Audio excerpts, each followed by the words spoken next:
প্রিয় বন্ধুরা, আসসালামু আলাইকুম। আশা করি ভালো আছেন। আমিও অনেক অনেক ভালো আছি আল্লাহর রহমতে। তো আজকে আমি আপনাদেরকে যেটা শিখাবো সেটা হচ্ছে কাজা নামাজ কিভাবে পড়তে হয়। তো বন্ধুরা, আমাদের এক ওয়াক্ত নামাজ ছেড়ে গেলে আমরা মনে মনে ভাবি আমার এক ওয়াক্ত নামাজ ছেড়ে গিয়েছে, আমি আর নামাজ পড়বো না। কিন্তু না, এটা ঠিক না।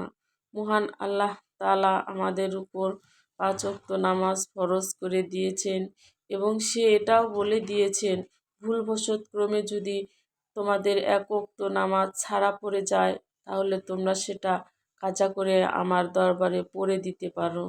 তাই আমরা কাজা করে নামাজটা পড়ে দেব, এতে মহান আল্লাহ তাআলা খুব খুশি হবেন। তো বন্ধুরা, চলুন শোনা যাক আমরা কিভাবে কাজা নামাজ পড়ব এবং সেটা কখন কখন পড়ব সে বিষয়ে আমরা আজকে জানব। আমরা অনেকেই মনে মনে ভাবি আমাদের এক ওয়াক্ত নামাজ ছেড়ে গিয়েছে, এই নামাজটা আমি একদম ছেড়ে দেই। কিন্তু না, এটাও ঠিক না। কাজা করে পড়া আমাদের জায়েজ আছে। তাই আমরা কখন নামাজ কাজা করে পড়ব সেটা নিয়ে অনেকেই ভুলভ্রান্তির মধ্যে পড়ে যায়। নামাজটা কখন কাজা করে পড়ব, জোহরের আগে পড়ব না জোহরের পরে পড়ব, কিংবা আমার জোহরের নামাজ ছেড়ে গিয়েছে আমি সেটা আসরের আগে পড়ব কিনা পরে পড়ব, সেটা নিয়ে আমরা দ্বিধাদ্বন্দ্বের মধ্যে থাকি। কিন্তু আল্লাহ তাআলা আমাদের বলেছেন যে কোনো সময়ই কাজা নামাজটা পড়ে দেওয়া জায়েজ আছে। বন্ধুরা, সবচেয়ে ভালো হয় যদি আমার ফজরের নামাজ ছাড়া পড়ে যায় তাহলে সেই নামাজটা আমার জোহরের আগেই কাজা করে পড়ে দেওয়া অনেক ভালো। কিন্তু যদি আমি সময় না পাই তাহলে জোহরে যদি আমি সেটা আদায় করতে না পারি, পরবর্তীতে জোহর পরে আসরের আগে কিংবা দিনের যে কোনো সময় আমি নামাজটা কাজা করে পড়তে পারি, এতে মহান আল্লাহ তাআলা অনেক খুশি হবেন। এছাড়া বন্ধুরা, আমরা যে দিনের পরবর্তী যে কোনো সময়েও আমরা নামাজটা কাজা করে পড়তে পারি।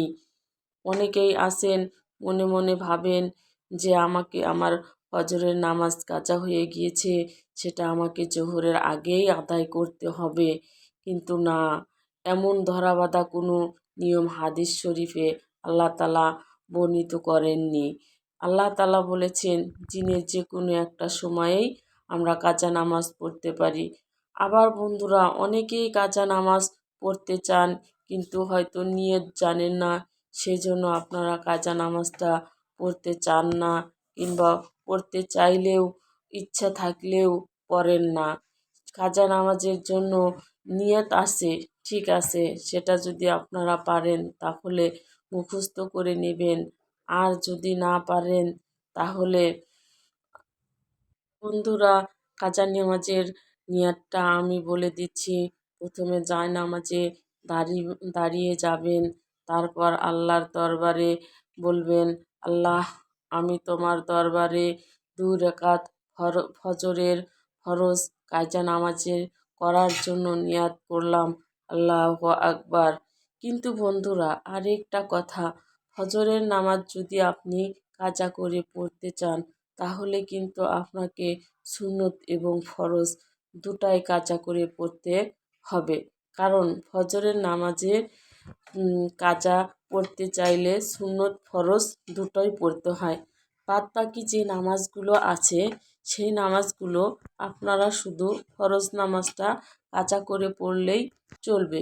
কিন্তু ফজরের নামাজ কাজা করে পড়তে চাইলে সুন্নত এবং ফরজ দুটাই আপনারা কাজা করে পড়ে নেবেন। আমরা অনেকেই ভাবি আমার এক ওয়াক্ত নামাজ ছেড়ে গিয়েছে, অনেক সময় আমরা সমস্ত নামাজই সেই কারণে ছেড়ে দেই, কিন্তু এটা ঠিক না। বন্ধুরা, আপনারা যথাসম্ভব যত দূর পারেন কাজা নামাজ পড়ে নেবেন, এতে মহান আল্লাহ তাআলা খুব খুশি হন। কাজা নামাজ পড়লে আল্লাহ তাআলা জীবনের সমস্ত গুনাহ মাফ করে দেন। এই বলে আমি আমার ভিডিও থেকে বিদায় নিচ্ছি। আল্লাহ হাফেজ, ভালো থাকবেন।